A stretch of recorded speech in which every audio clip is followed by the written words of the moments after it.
The Lacerta Files. When a Reptilian Spoke to Humanity, December 16, 1999. A small house in southern Sweden. Snow fell silently outside as winter settled over the countryside. Inside, in a modest living room, two men sat across from a woman. The room was warm, quiet, and ordinary in every way except one. The woman sitting before them had just claimed she was inhuman. "I'm not what you call Homo sapiens," she said, her voice calm and measured. "My species evolved on this planet millions of years before your ancestors existed. We live beneath your feet, in places you cannot reach, in cities you cannot imagine. And today, I'm going to tell you the truth about your world." Her name, she said, was Lacerta. It wasn't her real name. Her actual name was unpronounceable by human vocal cords, but it would do for this conversation. And for the next several hours, she would tell us stories so detailed, so disturbing, and so impossible to verify that it would become one of the most analyzed documents in ufology history. This is the Lacerta Files, the most controversial interview ever conducted.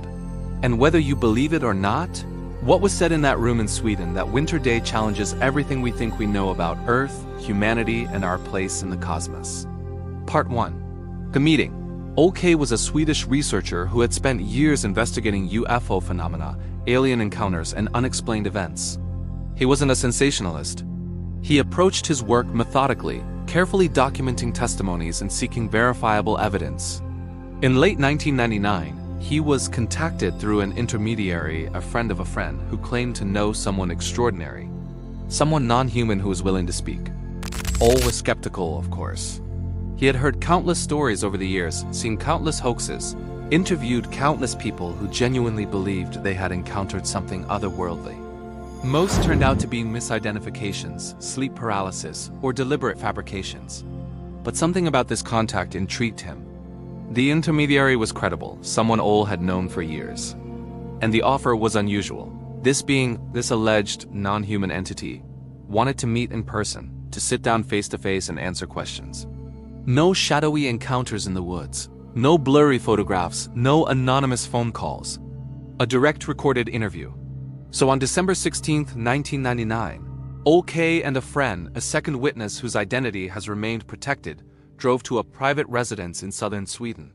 They brought a recording device, notepads, and an open mind tempered by healthy skepticism. When they arrived, they were greeted by a woman who appeared to be in her late 20s or early 30s.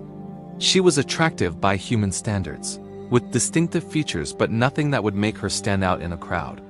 She wore ordinary clothes. She spoke fluent Swedish and English. She offered them coffee. But within minutes of sitting down, she told them something that changed the entire nature of the meeting. "What you see," she explained, "is not what I truly look like. I am using what you might call a mimicry effect. It's a natural ability of my species, partly biological and partly technological. If you could see me as I truly am, you would see something reptilian. Scales, different eyes, a different skeletal structure. But your mind, unprepared, might react with panic or aggression. So I appear this way to make communication easier." Ole K and his friends sat in stunned silence. This wasn't how they expected the conversation to begin. Lacerta smiled slightly. "I know how this sounds. I know what you're thinking. But I'm going to ask you to suspend your disbelief for a few hours. Listen to what I have to say. Record it, analyze it later, and then decide for yourself what you believe." And so the interview began. Part 2. Origins. "Your scientists believe they understand Earth's history," Lacerta began. "They've constructed a timeline of evolution based on fossil records, genetic analysis, and geological evidence. And to a certain extent, they're correct. But they're missing crucial pieces. They don't know about us. According to Lacerta, her species, which she called simply my people, or sometimes the native reptilian race, evolved on Earth approximately 150 million years ago during what humans call the age of dinosaurs. While large dinosaurs dominated the surface, her ancestors evolved in a different environment, underground. We are not descended from the dinosaurs, you know," she clarified. "We share a common ancestor, yes, but our evolutionary path diverged early. While the large reptiles ruled the surface, we evolved in cavern systems, in spaces beneath the Earth's crust. We developed intelligence, society, technology. all while your mammalian ancestors were still tiny creatures hiding from predators. She described how her species built the first civilization on Earth long before humans existed. They developed advanced technology, constructed underground cities, and eventually spread across the planet through vast subterranean tunnel systems. Our cities exist between 2 and 8 kilometers below the surface, she explained. Some are larger than your largest human cities. They are built in natural cavern systems that we've expanded and modified over millions of years. The temperature is stable, the environment is controlled, and we are completely hidden from surface detection. According to Lacerta, her people lived peacefully underground for millions of years, occasionally venturing to the surface but generally avoiding it. The surface world, with its dramatic climate changes, extinction events, and constant upheaval, was considered dangerous and unstable. Then, approximately 65 million years ago, everything changed. Part 3. The War in the Sky. Your scientists call it the Cretaceous-Paleogene extinction event, Lacerta said, her voice taking on a darker tone. They tell you an asteroid struck Earth and killed the dinosaurs. That's partially true, but it wasn't a natural asteroid. It was a weapon. According to Lacerta's account, Earth 65 million years ago was not just home to her species.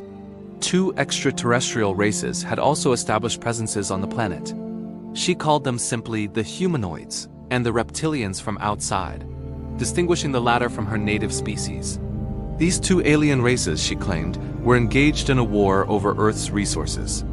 Her people, living deep underground, tried to remain neutral, but were eventually drawn into the conflict. The humanoids, one of your religions, calls them the Elohim, though that's not accurate, decided to resolve the conflict with a massive strike, she explained. They detonated what you would call a fusion bomb in space, creating debris that bombarded Earth. The impact near what you now call the Yucatan Peninsula was the largest, but there were several strikes around the planet. The result was catastrophic. The dinosaurs were wiped out. The surface became uninhabitable for centuries. Both alien races eventually left Earth, their war rendered pointless by the destruction they had caused. But Lacerta's people survived, deep in their underground cities, protected from the surface catastrophe. We mourned, she said quietly. We mourned the loss of the surface world, the death of so many species. But we also saw an opportunity. With the major predators gone, the surface would regenerate. New life would emerge, and we would remain hidden, undisturbed. For millions of years after the extinction event, her people lived peacefully underground while the surface world slowly recovered. Small mammals emerged, evolved, diversified, and eventually primates appeared. Part 4. The creation of humanity. You need to understand something fundamental, Lacerta said, leaning forward. Homo sapiens did not evolve naturally, not completely. Your evolution was accelerated and directed by the same extraterrestrial race that destroyed the dinosaurs. According to her account, approximately 1.5 million years ago, the Elohim returned to Earth. They found primitive hominids, early ancestors of modern humans, and decided to conduct an experiment.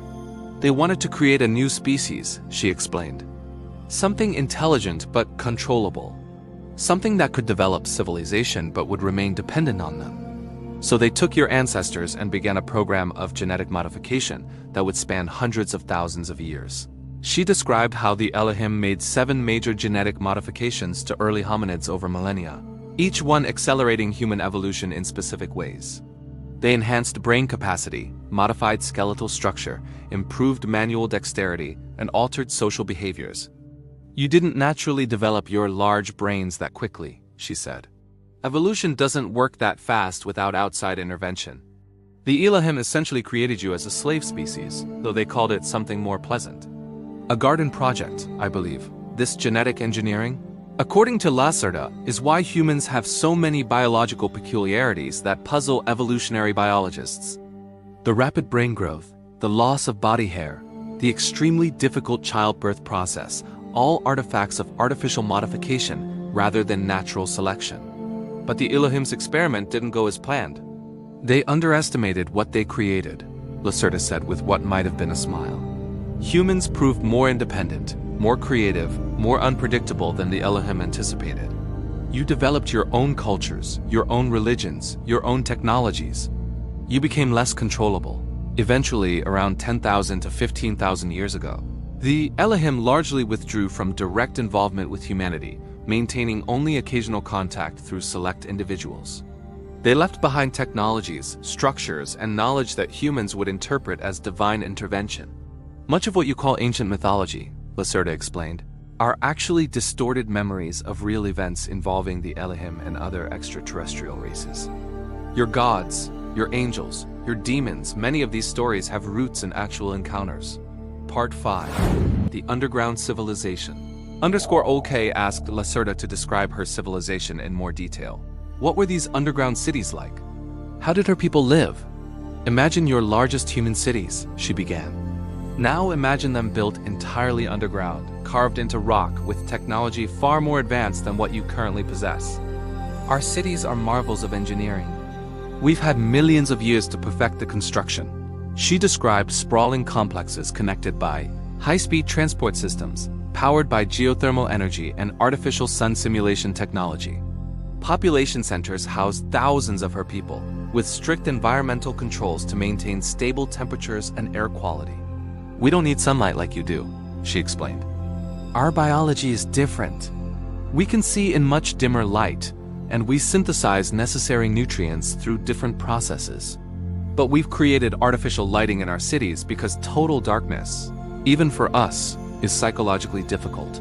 The technology her people possessed, according to Lacerta, was both biological and mechanical. They had devices that could manipulate electromagnetic fields, allowing them to influence how they appeared to surface dwellers. They had craft capable of traveling through underground tunnel systems at tremendous speeds. And they had weapons, though she was reluctant to discuss those in detail. We are a peaceful species by nature, she insisted. We've had wars in our history, conflicts between different underground settlements, but nothing like the constant warfare you humans engage in. We learned millennia ago that cooperation ensures survival better than competition. She described the society with a complex social structure, led by councils of elders who made decisions based on collective input. There was no single leader, no dictator or monarch. Decisions affecting the entire species were debated extensively before implementation. We value knowledge, tradition, and stability, she said. Your human societies change rapidly, constantly reinventing yourselves every few generations. We change slowly, preserving what works and modifying only what must change. It's a different philosophy of existence. Part 6. Contact and conflict. For millions of years after humans appeared, Lacerta's people maintained a policy of strict non-interference. They observed humanity's development from their underground sanctuaries but avoided direct contact. We saw you as the Elohim's project, she explained. Fascinating to watch, but not our concern. We had our world, you had yours. There was no reason for interaction. But in the 20th century, everything changed. According to Lacerta, in the 1940s, another extraterrestrial race arrived on Earth. She called them the Illusion, distinguishing them from the earlier Elohim. These newcomers had different intentions. They wanted to study both humans and Lacerta's species, and they weren't particularly concerned with consent. The 1940s and 1950s, she said, were chaotic times. Multiple alien races were operating on Earth simultaneously, each with different agendas. Some made contact with human governments, others conducted experiments without permission, and some began exploring the underground regions where we lived. This led to what Lacerta described as a Cold War between her people and various extraterrestrial factions, a conflict fought mostly through espionage, sabotage, and occasional direct confrontations in remote areas. We've had to defend our territories, she said grimly. Not from you humans, you can't reach our deepest cities, but from others who have the technology to intrude. There have been battles in underground caverns that your surface governments know nothing about. A war fought in the darkness, kilometers beneath your cities. She claimed that some UFO sightings, particularly those involving craft emerging from or disappearing into bodies of water or mountains, were actually her people's vehicles, forced to surface due to conflicts with extraterrestrial intruders. Part 7. The interview evidence _ At several points during the interview, according to Ole K's testimony, strange phenomena occurred that suggested Lacerta was demonstrating her claims. The most dramatic involved a simple pencil placed on the table between them. I want to show you something small, Lacerta said during the first interview. Watch the pencil. According to both witnesses, the pencil suddenly jumped approximately 20 centimeters into the air. hovered for a moment, and then fell back to the table. There was no physical contact, no visible mechanism. It simply defied gravity momentarily. "That's a simple demonstration of field manipulation," she explained. "We can generate localized distortions in electromagnetic and gravitational fields. It's basic technology for us, like your use of electricity." She also claimed to briefly allow the witnesses to see through her mimicry effect, showing them her true reptilian appearance. Ole K described seeing scales, slit pupil eyes, and a distinctly non-human facial structure, but only for a few seconds before the human appearance returned. "I could maintain my true form," she said, "but it would make you uncomfortable. Your instinctive reaction to a reptilian face would interfere with our communication. So I choose to appear this way." The witnesses reported feeling neither threatened nor manipulated, though they admitted the experience was profoundly unsettling. Part 8. Why reveal this now? Perhaps the most important question was why. If Lacerta's people had maintained secrecy for millions of years, why choose to speak now? Why reveal themselves to two random humans in Sweden? "Because things are changing," she said seriously. "The number of extraterrestrial races operating on or around Earth is increasing. The conflicts in underground territories are escalating.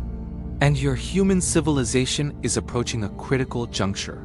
She explained that human technological development, particularly in areas like deep underground construction, deep-sea exploration, and certain military projects, was bringing humans dangerously close to discovering her people's existence. Within the next few decades, she predicted, there is a high probability that humans will accidentally breach one of our outer settlements, or encounter our vehicles in ways that cannot be explained away. When that happens, first contact will be chaotic and potentially violent.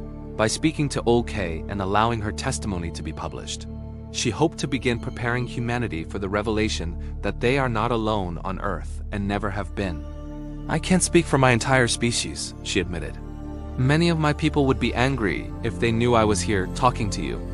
But I believe humans deserve to know the truth. You deserve to understand your own history, even if it's not the history you've been taught." She also expressed concern about humanity's future. "You're destroying your surface environment at an alarming rate," she said bluntly. "Climate change, pollution, warfare, resource depletion, you're making the surface world increasingly uninhabitable. And unlike us, you can't simply retreat underground. You're trapped in a situation of your own making." When Ole K asked if her people would help humanity, she shook her head. "We can't save you from yourselves. And frankly, most of my people don't want to try.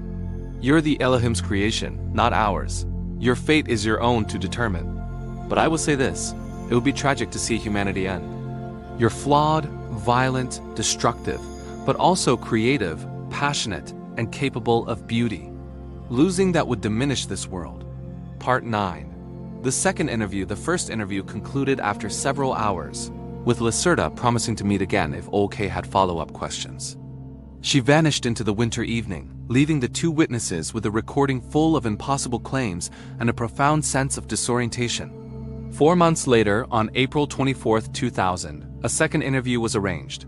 This time, Ole K came more prepared with specific questions about technology, society, and the nature of reality itself. During this second meeting, Lacerta elaborated on topics she had only briefly touched on before. She described the technology her people used to remain hidden, explaining how they manipulated electromagnetic fields not just for mimicry but also to deflect radar, sonar, and other detection methods. She discussed their understanding of physics, which differed significantly from human models. According to her, reality consisted of multiple layers or dimensions that could be accessed through specific technologies. Some extraterrestrial races had mastered this dimensional travel, allowing them to appear and disappear in ways that humans perceived as supernatural. She also spoke about time, suggesting that her people's perception of it was different from humanity's linear experience. "We don't view time the same way you do," she explained. "For us, past, present, and future are more fluid. We can access racial memories going back millions of years. Every generation inherits the knowledge of those before, stored in our genetic structure. We remember our evolutionary history because it's encoded in our DNA. This genetic memory," she claimed, was why her people had such detailed knowledge of Earth's deep past.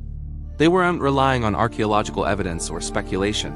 They had direct ancestral memories, of events that occurred millions of years ago.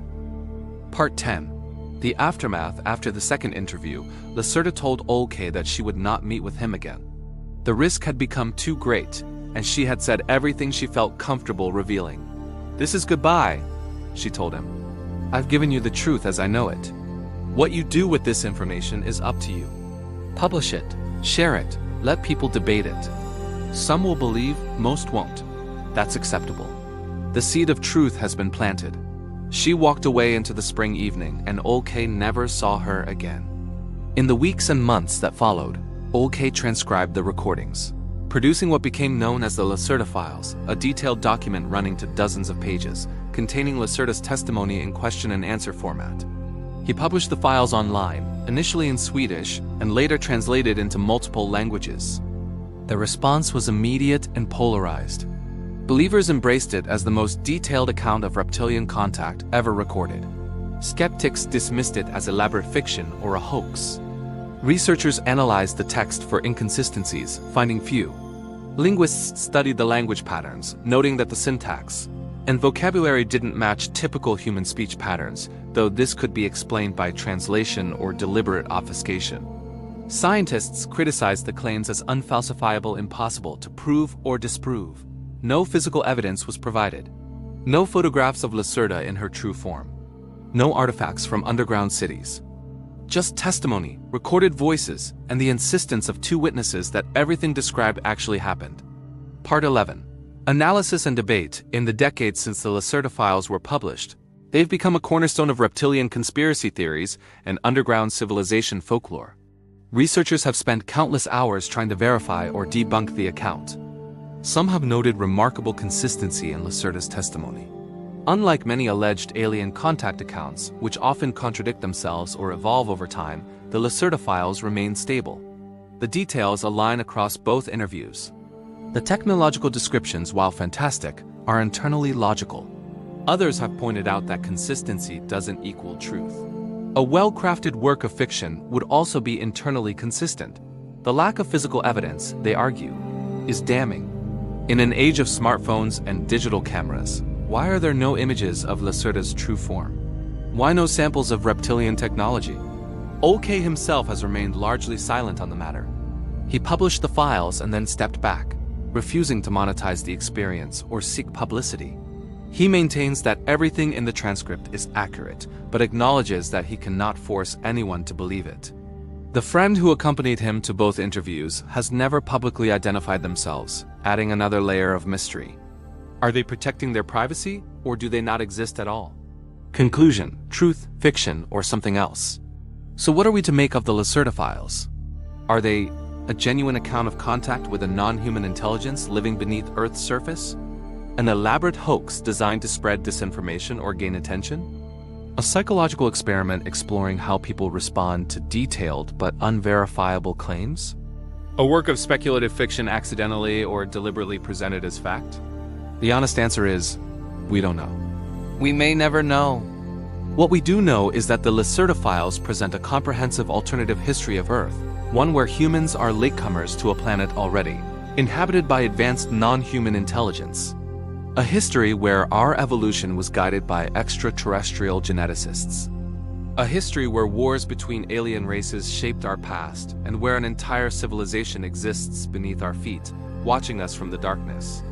If Lacerta's testimony is true, it means everything we think we know about human history, our place in the cosmos, and our solitude as an intelligent species is wrong. It means we share this planet with others who were here first.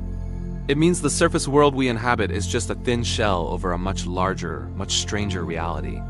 If it's false, it remains one of the most detailed and compelling pieces of speculative fiction in ufology literature, testament to human imagination and our deep-seated fascination with the unknown. Either way, the Lacerta Files force us to confront uncomfortable questions. How well do we really know our own planet? How much of our history remains hidden or misunderstood? Are we alone on Earth, or have we simply been looking in the wrong places? And perhaps most unsettling of all, if there is truth to Lacerta's testimony, what does it mean for humanity's future? These are questions without easy answers, but they're worth asking. Because whether Lacerta was a non-human intelligence, A very creative human storyteller, or something else entirely, her message resonates. We are not the center of the universe. We may not even be the center of our own planet. And the universe or the world beneath our feet may be stranger and more populated than we've dared to imagine. The Lacerta Files remain in the public domain, available for anyone to read, analyze, and judge. The recordings, if they still exist, have never been publicly released. Ole K's friend remains anonymous. And somewhere, perhaps in a cavern kilometers below ground, beings we cannot see live lives we cannot imagine.